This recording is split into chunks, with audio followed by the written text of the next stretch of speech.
Well, good morning. It's not really a special commentary, except that there's nothing more in the news this morning except the fact that we face shortages and we have some problems with drivers of heavy goods vehicles to deliver petrol, particularly, but all sorts of other things.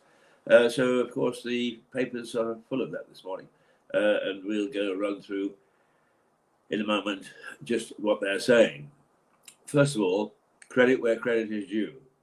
I yell and I stamp my feet and I get on the backs of various companies because of their use of computers and that mankind, or womankind, or humankind, or whatever we're supposed to say now, is not in control of its own destiny. That the computers are running things. Well, I had a run-in with Lloyd's Bank, and I will give them their due. Is that they did actually get somebody to get in touch with me and chat, and it was quite a long chat about the background to what's going on. They had some agreement, not that they could alter necessarily, but they had some agreement that the computers weren't quite as good as they're cracked up to be, and that the bank manager was a vital part of the community because he knew us and understood us. But it was a very nice chat, and it was a very sensible one. So I give them full credit for standing up and being counted and having a very reasonable chat to me yesterday. Well done, Lloyd's. I don't know that I'm getting any better service, but it's not bad in the first place. It's just that once in a while, when there's a glitch, there is a glitch. Right. Shortages. No, let's go to the weather first, because once again, my trees are quite calm, quite still this morning. A gentle breeze forecast. Normally what happens is that it starts off the day without much of a wind. Then the trees do get going and it starts to slam the door. And so we have gusts from the gentle breeze that take on people's hats like this one and send them scurrying down the streets. Not a bad exercise chasing a hat in the morning. 21 degrees, about the same as yesterday. Scattered cloud. Yes, it's actually almost totally, well, there's some clouds on the horizon, but there's a great patch of blue outside at the moment. And we're going to see blue sky with cloud throughout the day.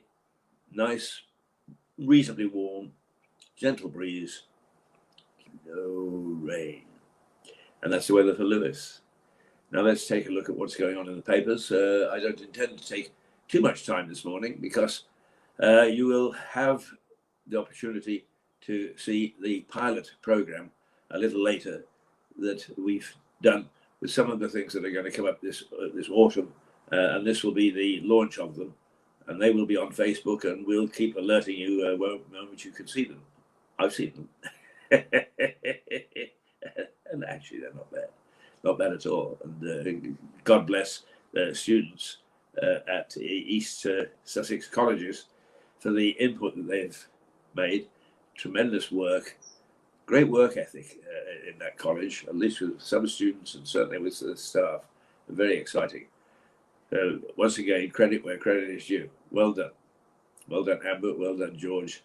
And well done, Jason. Right.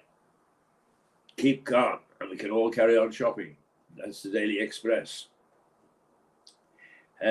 Murdered on her way to the first date, the Mirror. And that is the teacher, Sabina, Sabina Nasser, who was murdered in South London, I think it was. And she was only going from her house or her apartment to the pub, a short walk, to meet somebody or some friends for a drink, and she was murdered.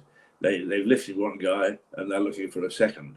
But of course, panic starts to spread throughout the streets because if a young lady can't walk at night, and a summer's night, 8 o'clock, so it wasn't that dark, safely, we've got some worry about policing on our streets. And I think we've got some worry about policing on our streets anyway, a bit like the retail financial services and some government organisations.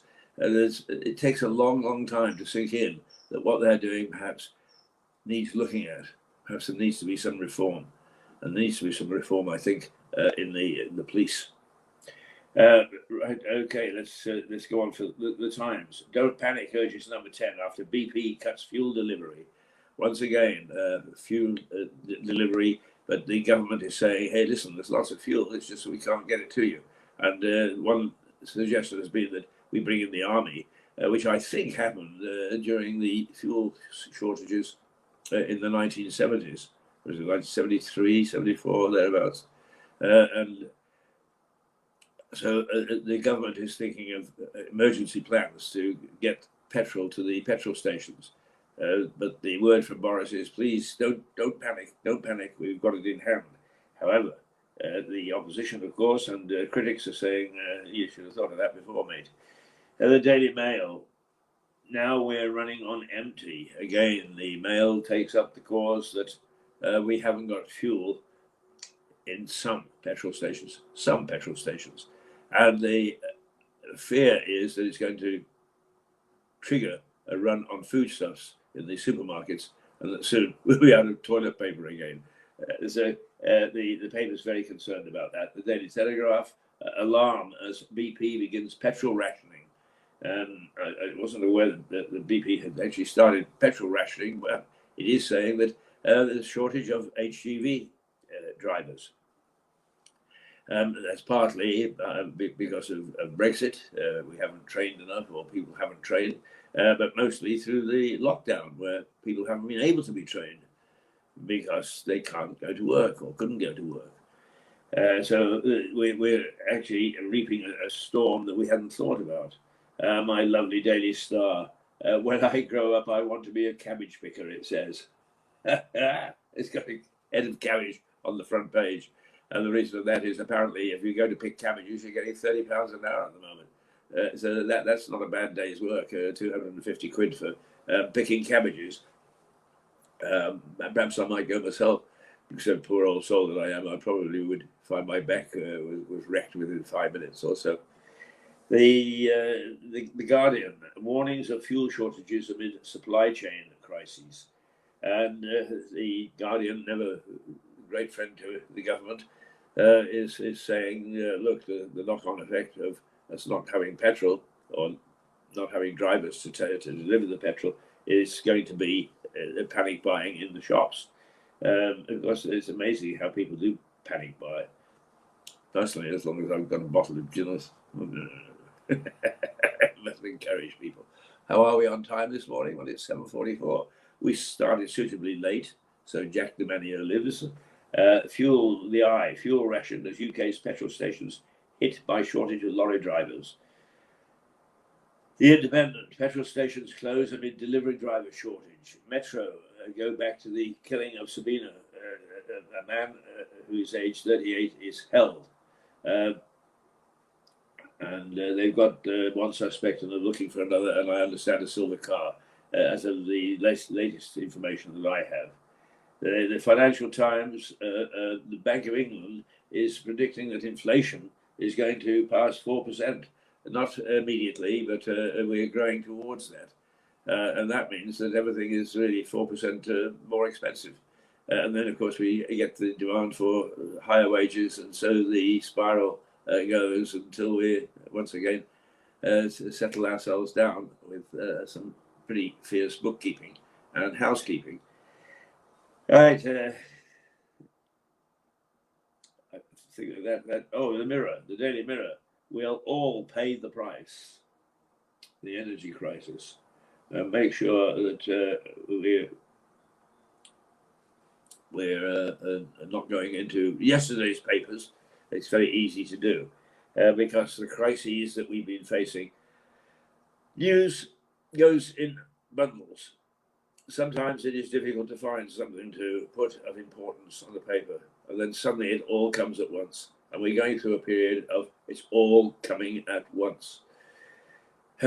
Possible shortages of food in the shops, possible shortages of petrol.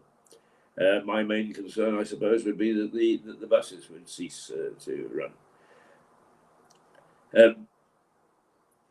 Brexit causing some tensions with France, and particularly with the United States because of the Northern Ireland situation, where there's an artificial line through the North Sea that says that's the border and don't violate it. The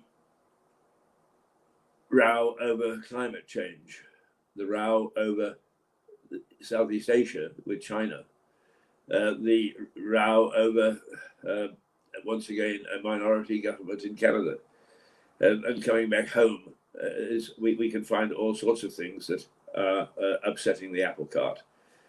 So there's a plethora of news at the moment, and you can take your choice as to which doom and gloom you want. Not a great deal around that is a bright nature, I'm afraid. That's the way the cookie crumbles.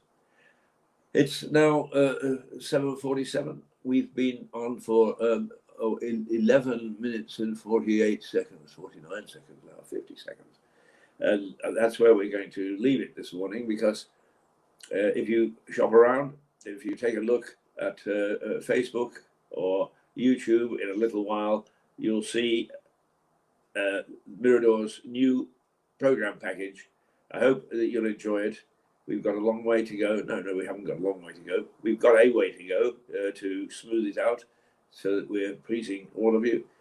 But the students from Sussex College, Amber and George, and their mentor, Jason, have done a terrific job in putting this together. And I hope that you'll look at it and appreciate what our young people can do.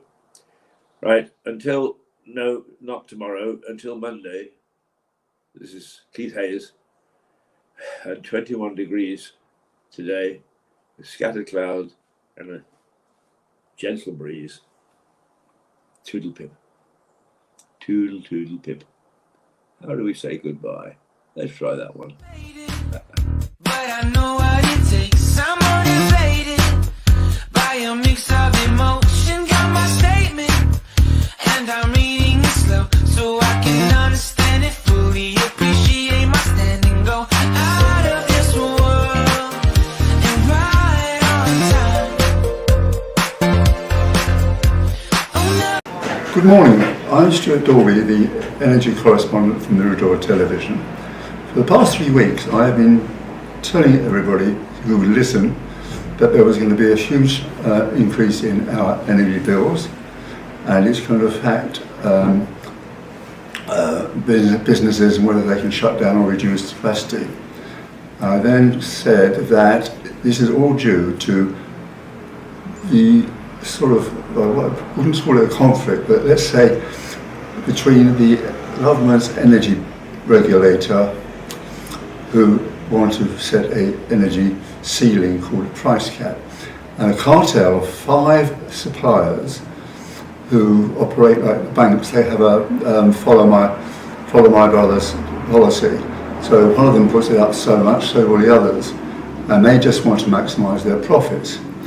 So today I'm going to go back and recap how the government and the population has come to be in such a mess.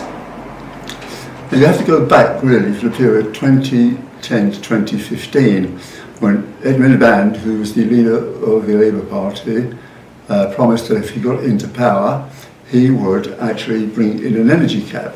Because at that stage, it was a cartel of 6 companies, which actually had about 86% of the domestic energy market. And they could put prices up just as they thought they would. And this became a real political issue. So, although David Miliband didn't get in, the idea of an energy cap rather spooked David Cameron, who was Prime Minister at the time. And he got into a panic and he asked the Competition and Mergers Authority what on earth he should do. And they said, well, it's true that customers are being ripped off to the tune of £1.4 billion a year. But they then said that consumers should switch to cheaper suppliers. Well, Mrs May became Prime Minister, and she did it.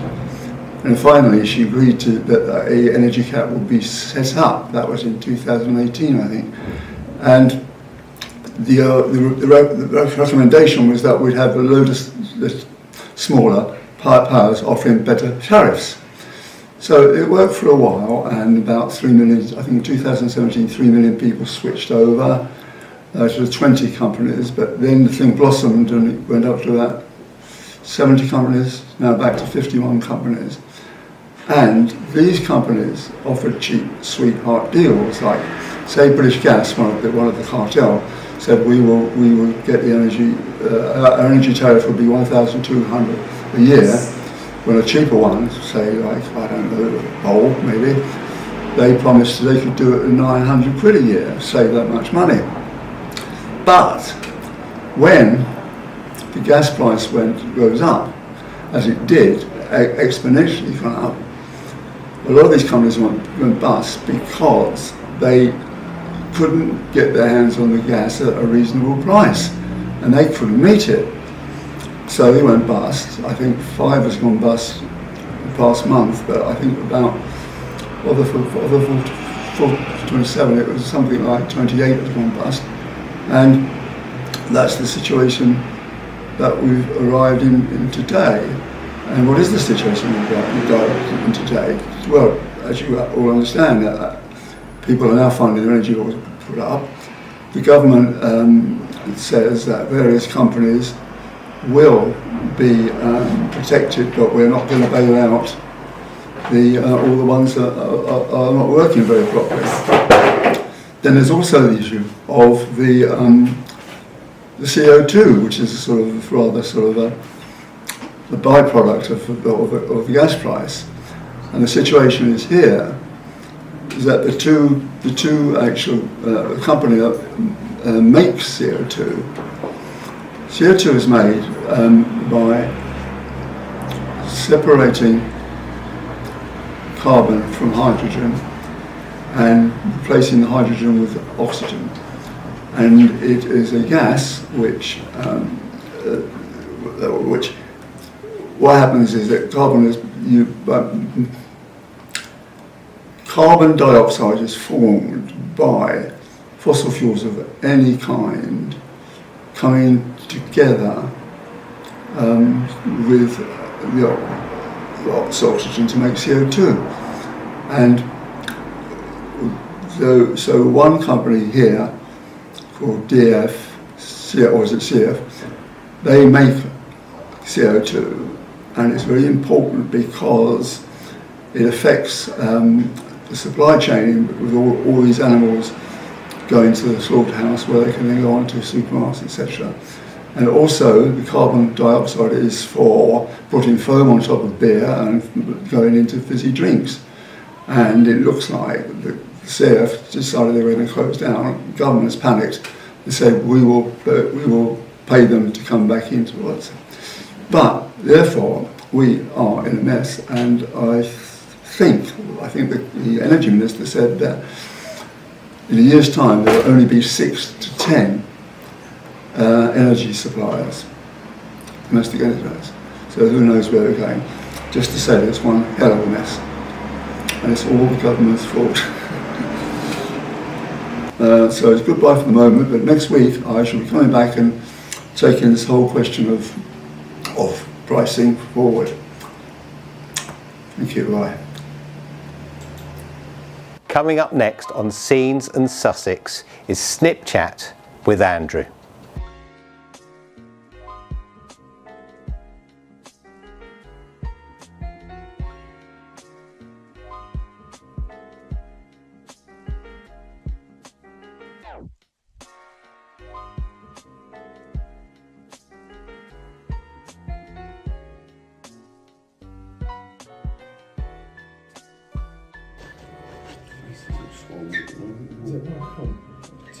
I'm doing my teeth. I've not had a chance to have it looked at. Oh really? Is it pain and stuff?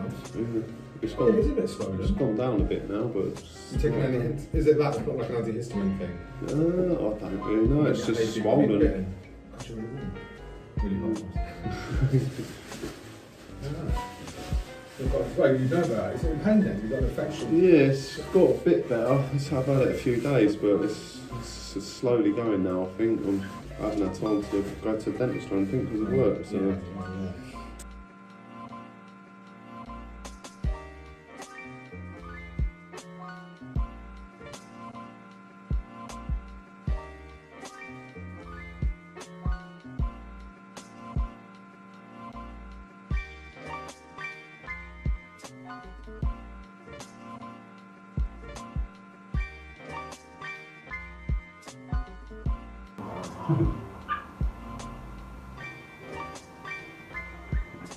How long have they been now? Last week on Monday, Tuesday we're going. What day was it? Yes, it was yesterday. So I can't wait. Yeah, I bet. How long are you going for? A week? 9 nights, 10 days. Yeah, going on the Tuesday, coming back Thursday. Yeah, and then it's the 1st of October. Yeah. That's just like Yeah. mince and pies, ridiculous. Didn't they move your flights or something as well? didn't they? Yeah, ridiculous. Yeah, so we've now done it until 7 o'clock in the morning flight home. So I sacked that off and we're staying now 2 extra days. Oh, they changed it. Yeah, because there's a 5 o'clock flight, 3 o'clock flight on the Thursday. Right. So I thought, well, that's a bit more sensible. And then last night we put the antigen test to come home and there's day 2 PCR. So the antigen test you've got to take is 28 quid each. Yeah. And then the day 2 test you've got to take.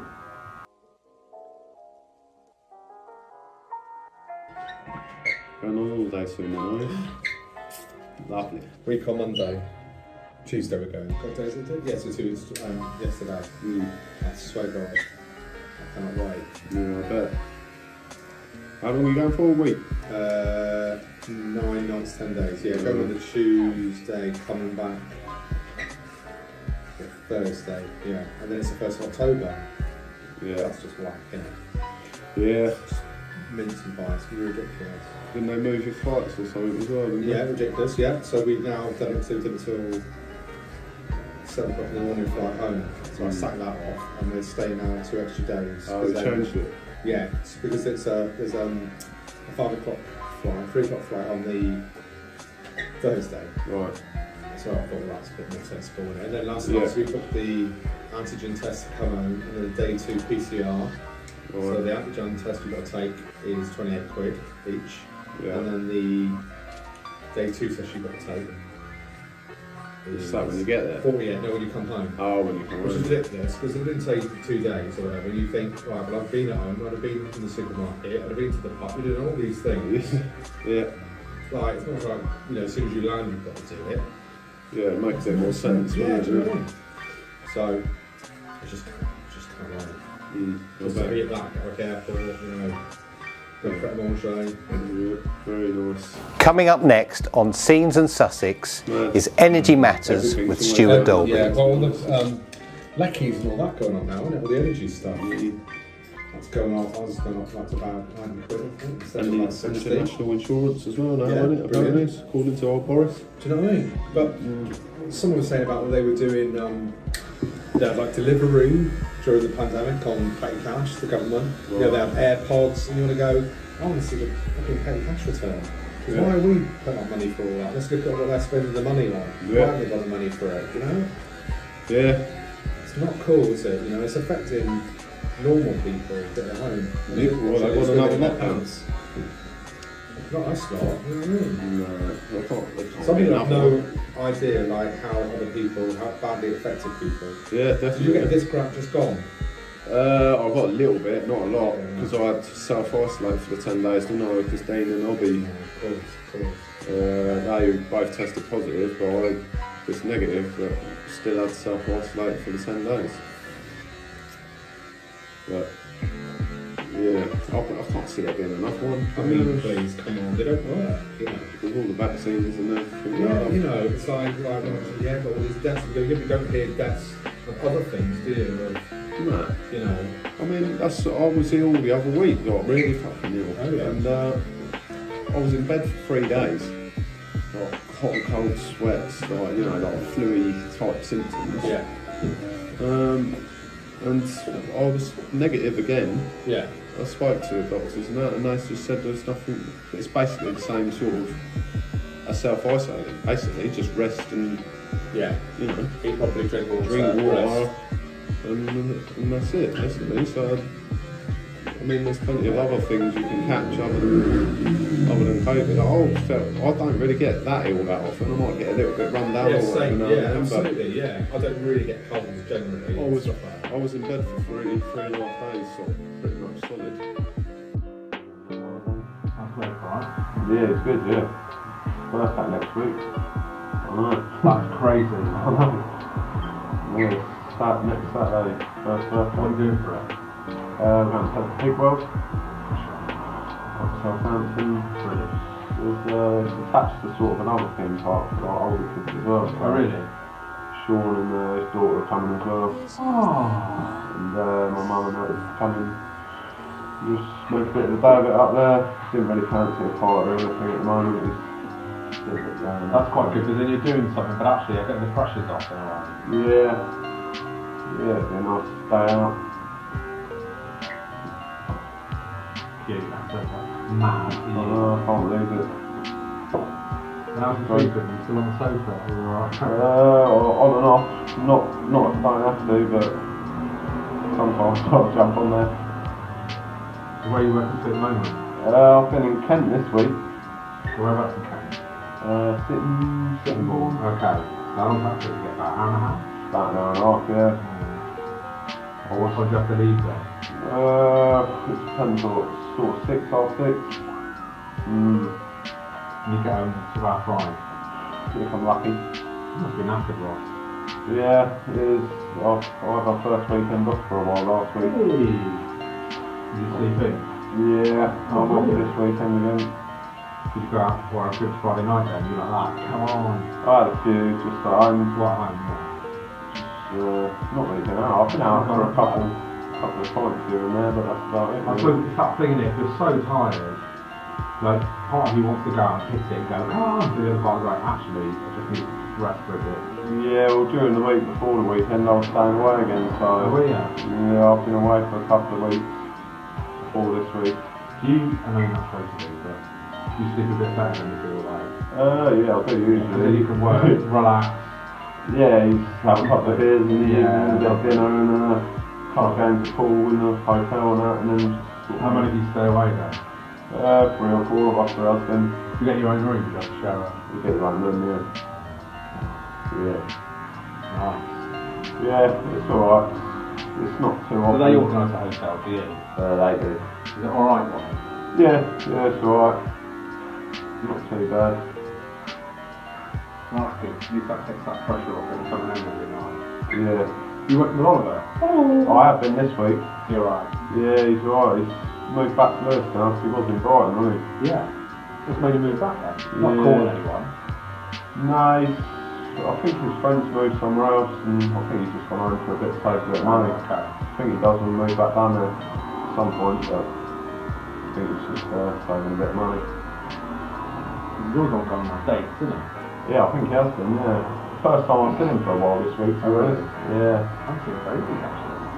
It's like he normally works with one on holiday for a week, so me and him have been doing a bit together.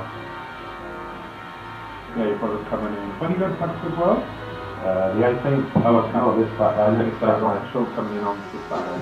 Yeah, I spoke to him earlier actually, pretty well. He'll be the man to speak to about the bricks. Yeah, this is it. I couldn't believe it when he was talking about that. I couldn't get brickies. I was like, oh, right.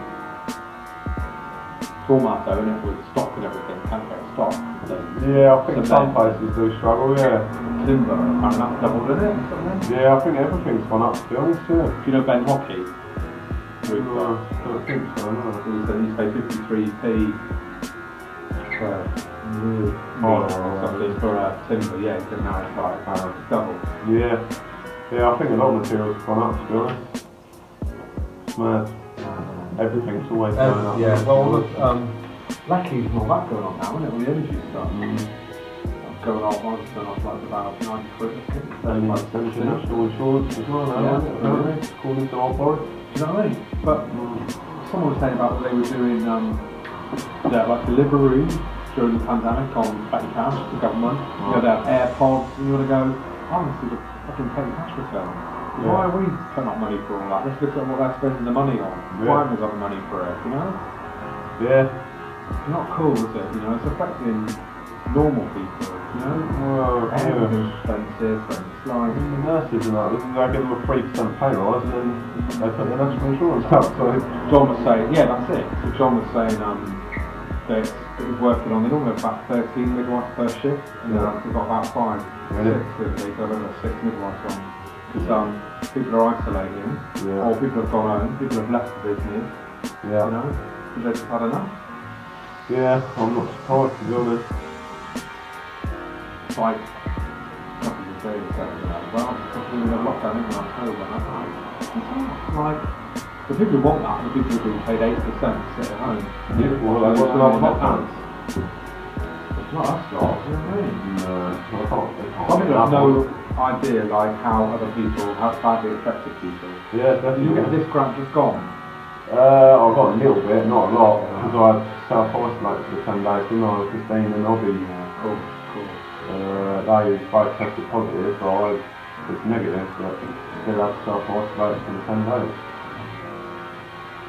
But, yeah, I can't see it being enough one. I mean, please, come on, they don't work, you know. With all the vaccines and everything. Yeah, you know, it's like when we said, yeah, but all these deaths, you don't hear deaths of other things, do you? No. You know. I mean, I was ill the other week, like really fucking ill. Oh, yeah. And I was in bed for 3 days. Like hot and cold sweats, like, you know, like flu type symptoms. Yeah. And I was negative again. Yeah. I spoke to the doctors and they just said there's nothing, it's basically the same sort of self-isolating, basically, just rest and, Yeah. you know, Eat properly, drink drink water, and that's it, basically. So, I mean, there's plenty of other things you can catch other than COVID. I don't really get that ill that often. I might get a little bit run down or whatever. Absolutely, yeah. I don't really get cold generally. I was, stuff like that. I was in bed for 3.5 days, so pretty much solid. And I felt rough. Over then, then. Oh, chopping and changing between the two. From one to the other. Yeah, it weren't nice. No, right. Really felt rough. Really convenient, isn't it? Yeah. Are you like quite a impatient patient? Like you're ill, are you like... That does my head in, According to her, yeah. Yeah. I'm suffering, so everyone else has to suffer apparently.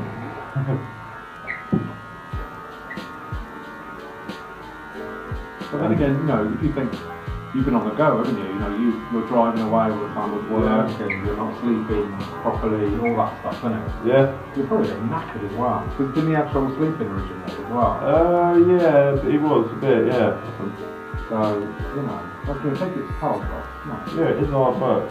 I'll do work long. Is it harder? Yeah, you do work. You're a hard worker. I'm up early and sometimes when I get back he's already in bed, you know what I mean? So, Did you feel the pressure, like, that you've got to, well, not pull your weight, but, you know, you get the whole, like, you know, with him all day, you know, yeah, sometimes, you have yeah. time and just actually, I just want to chill out and have a beer. And, Yeah, no, I mean, obviously sometimes can, but it is hard work. I mean, it's hard for her as well, to be honest, because I'm not there very much. do you know what I'm saying? You want it. Yeah, I mean, I wish I could be there a bit more, but it's just part of the job, really. No, this is it, innit? There's not much I can do Have about not it, really. work. Yeah. Pay the bills and... Yeah, really tough. She's alright most of the time, but obviously she gets a bit stressed now and then. It's a lot for her as well. All day, every day. Like, yeah, you know, Lee Reed as well.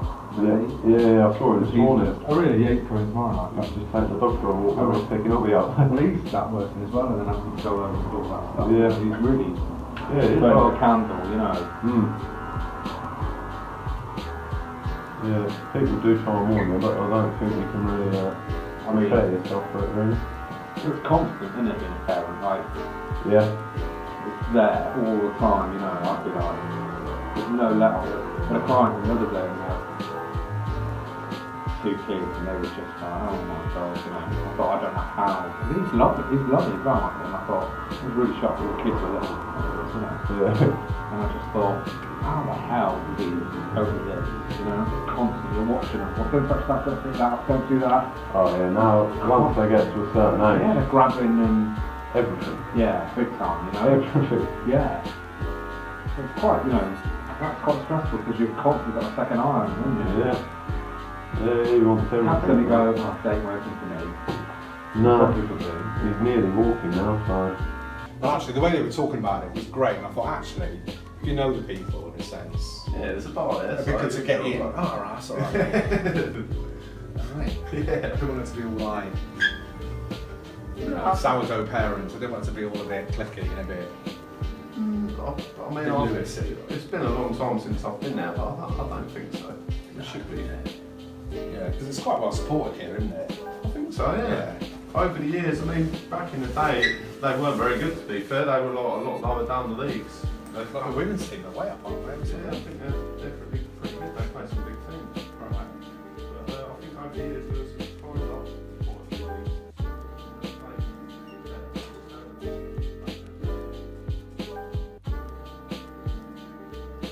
Sean Moore.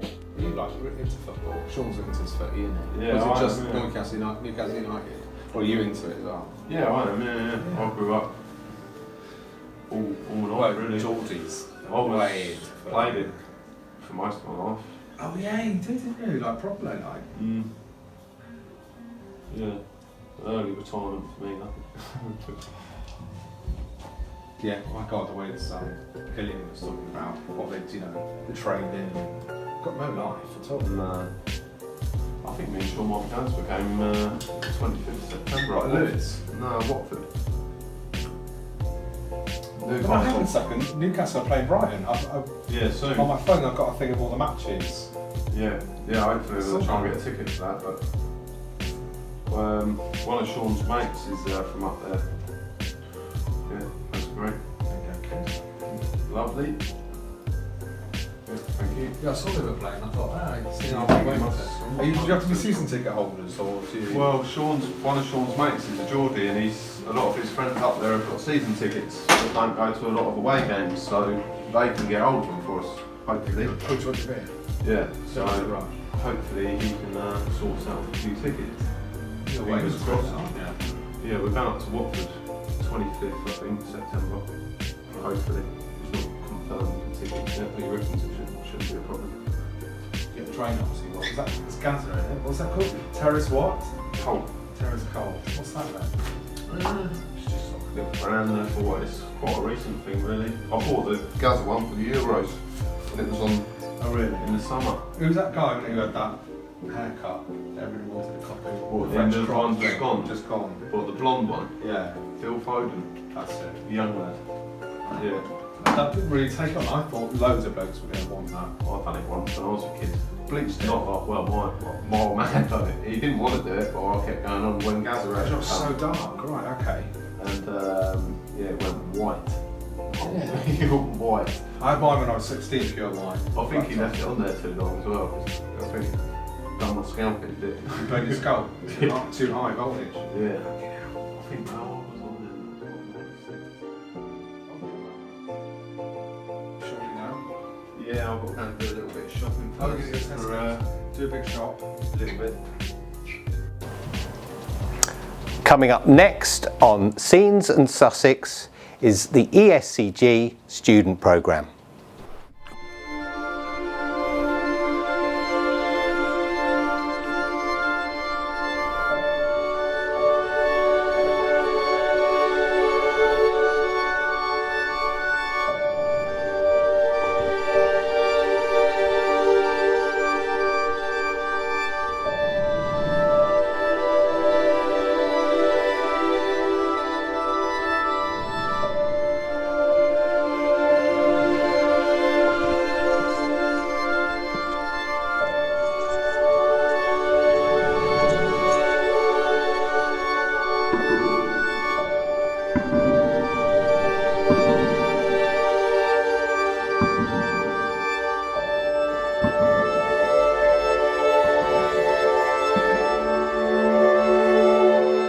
sisters, when we lived in Kent originally when I was like 4, my sisters had a pony.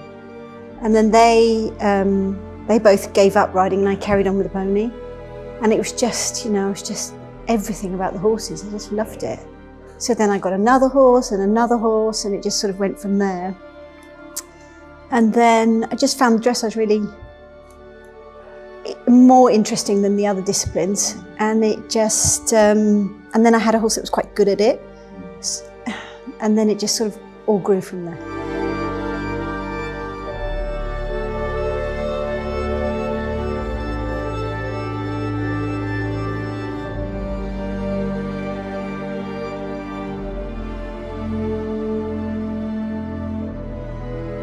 I'm Emily Ward-Hanson and I'm a professional dressage rider. This is Spring Hill Dressage, where we set up our training establishment, and we train horses and riders to achieve all their dressage goals.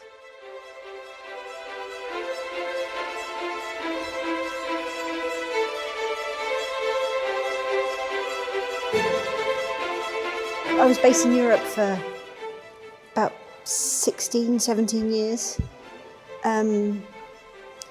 training and competing at top level. And because it's very easy there because you've got the a lot more at the time, a lot more international shows. It's much bigger in England now than it was, but I mean, always renting stables at other people's yards, and I guess the dream was to always have your own place. And then we found this.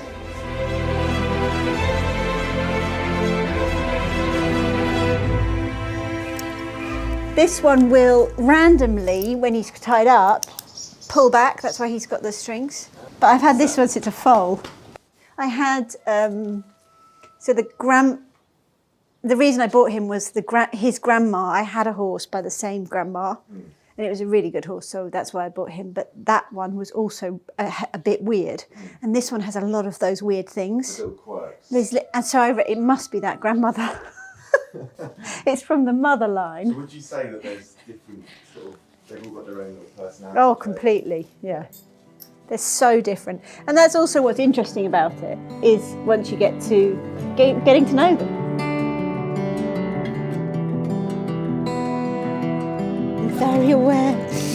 Very aware how wonderful I am. Doing good boys. See, that's all they have to do. You know, half hour of good, and then we're all happy. What would you sort of say to anyone who's to get into dressage? Do it. I mean, it's so interesting. The more you learn about it, I mean, it's just, there's so many aspects that can go into it, and I think that's what makes it so interesting.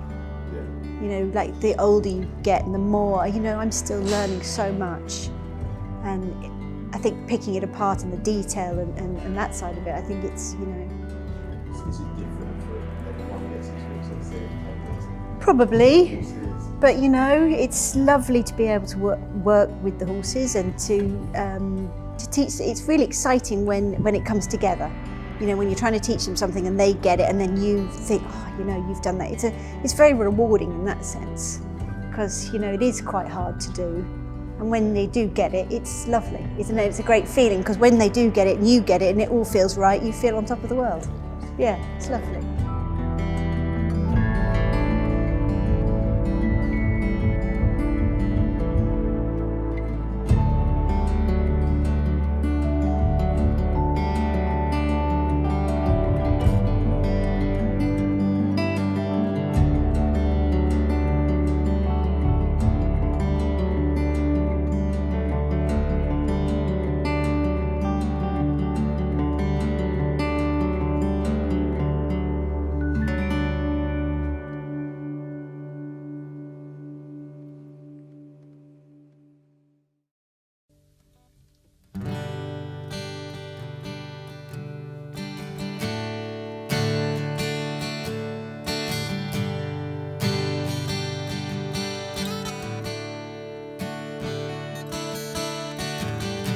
Not everyone can count their blessings. scenes. Not everyone can soldier on. Not everyone can keep a smile on their face when everything turns out wrong. Not everyone can keep on fighting. Not everyone can be strong. Not everyone can keep pretending and hoping it won't all go wrong. So just let me be me. I'm nothing like you, but that's okay. Just let me be me. I'm nothing like you, but we can be friends anyway.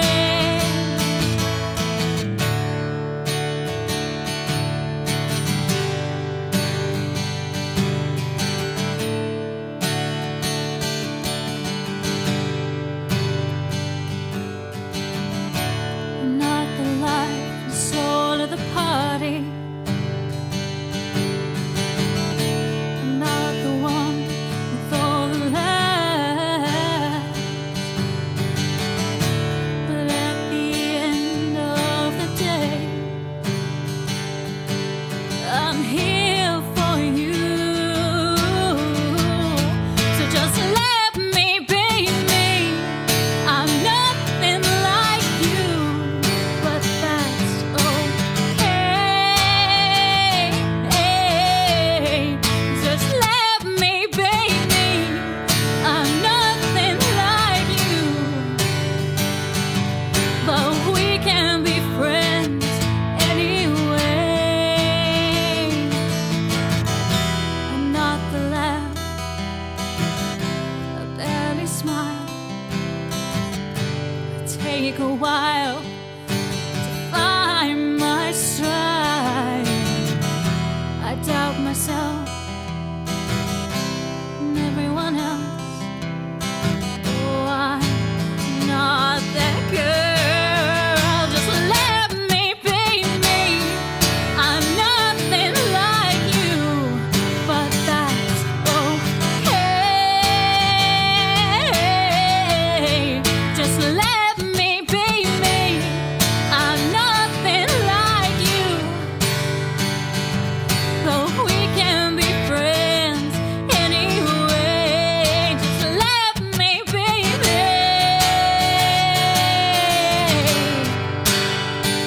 It's okay. Just let me be me.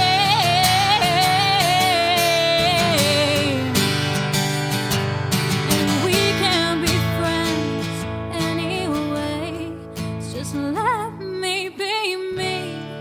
I'm nothing like you, but that's okay. Just let me be me. I'm nothing like you, but we can be friends anyway. Just let me be me.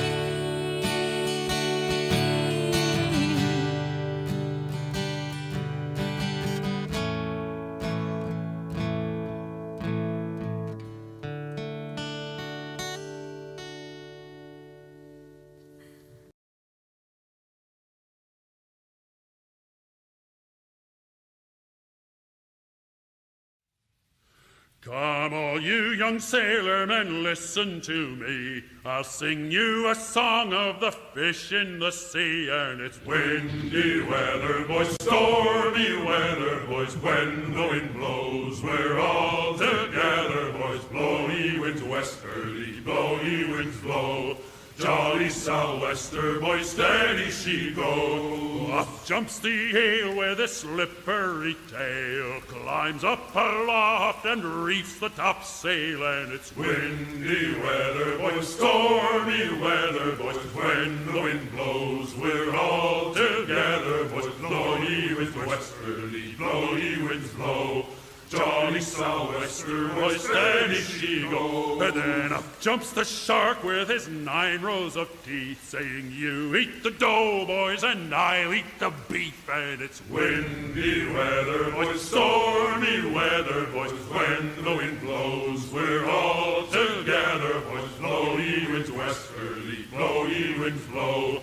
Jolly sou'wester, boy, steady she goes. Up jumps the whale, the largest of all. If you want any wind, well, I'll blow ye's a squall. And it's windy weather, boys, stormy weather, boys. When the wind blows, we're all together, boys. Blow ye winds westerly, blow ye winds blow. Jolly sou'wester, boy, steady she goes.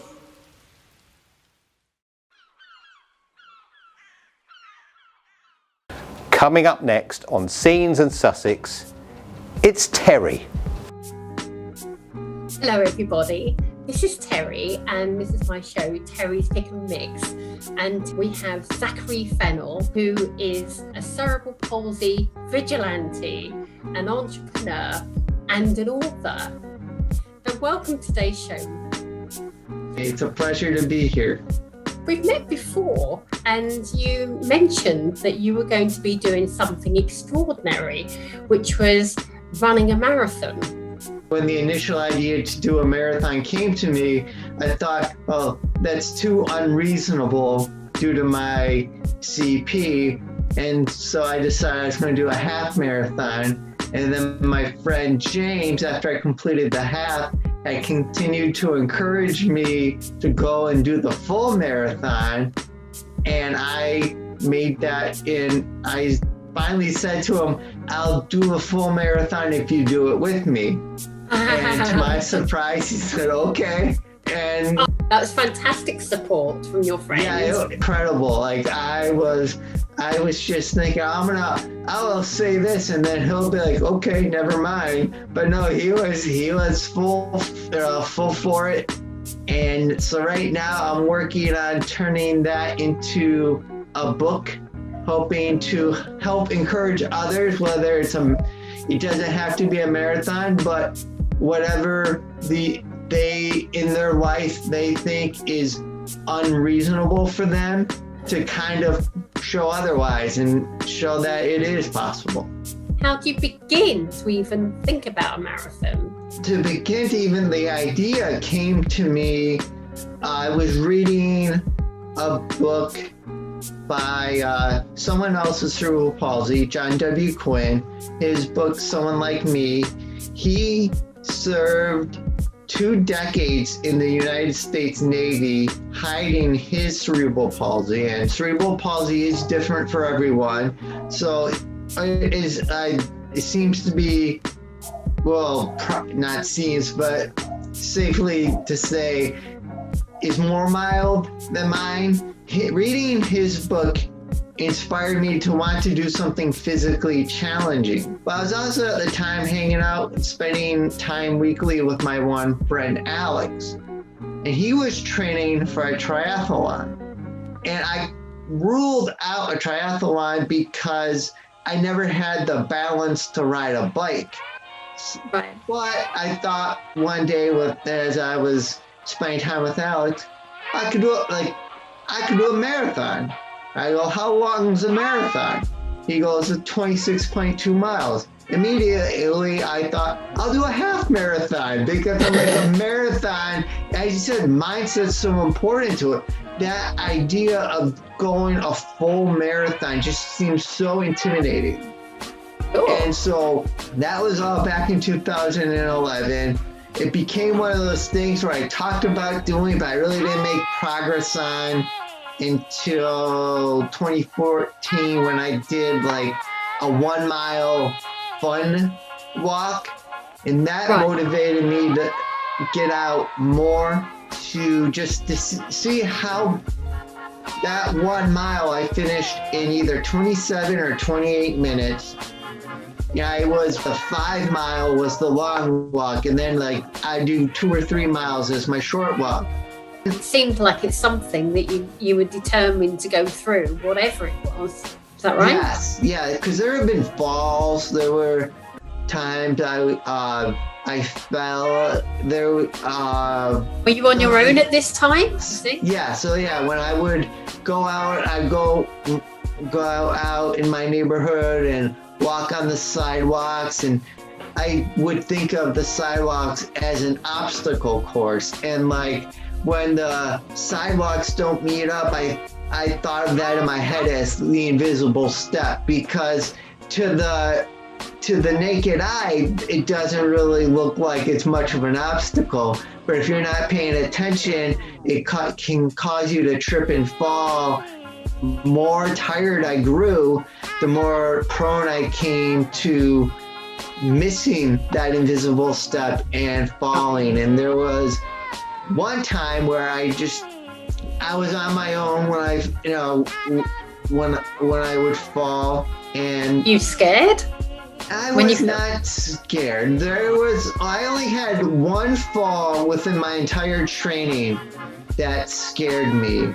And that was, I was coming down a main road, a little step down from the 1 block sidewalk to the next, and I totally missed it and I fell. I was able to get up right away, and then I started continuing. As I was going, because again, whenever I would fall, adrenaline kicks in, and I just want to get up and keep going. As I got up and started going, I started getting lightheaded and dizzy, and so there's a bridge where I was able to stop, and just as soon as I leaned back against it, I kind of sunk down to sit down, and I had to close my eyes because the light was bothering me, and I put my hand in my pocket to get my phone because I thought I might have to call for a ride to pick me up. But even the idea of using my phone was just like, oh, that's a lot of work. It just seemed like a lot of work. I'm like, oh, it seemed like a huge task. So instead, I just took whatever water I had left with me and drank that all up. And I think I was just dehydrated, because as soon as I did that, I was in a better place, and I took the shortest route home just to make sure. So that was the only time I was ever scared from a fall. That has always just been a part of my life where I've always been prone to falling. And I spent an entire summer while I was in elementary school in physical therapy, where my physical therapist and I practiced falling, learning to fall in a way to prevent injury. And so that helped, and it just puts into context that it's kind of like something I'm used to, and the whole idea of if I fall, the idea is just to get back up and continue. That, having that as my background kind of made falls just like, oh, it happens, it's not a big deal, versus something that is scary. Okay. Well, that's an amazing experience, and that's just you getting started. And there was one day in my training where just starting out, my ankle was giving me an extra challenge. And I thought about turning around and going home, but I decided no, knowing that if I can get through that on a bad day, that come race day, no matter how I feel, I'll be ready to go and get, and be able to work through it. The first 5K I did was the last one to finish. And in your mind, and one of the things you have to fight off is that to feel sorry for yourself about finishing last. And I just remember, it sounds so silly, but it's what got me through that race. There's a movie with Will Ferrell in it, Ricky Bobby Talladega. It's about like race car driving, and his character is like something that character's dad. If you're not first, you're last. It made me laugh and made me realize. It made me think not that. Well, if you're not first, you're last. That means everyone's in last place. Well, Zachary, I'm so inspired. You're an amazing person, incredibly intelligent and very kind. I'm so grateful for you to come in on our show today. And I'm looking forward to your book coming out in the autumn because I'm going to be buying. Okay. Thank you for having me.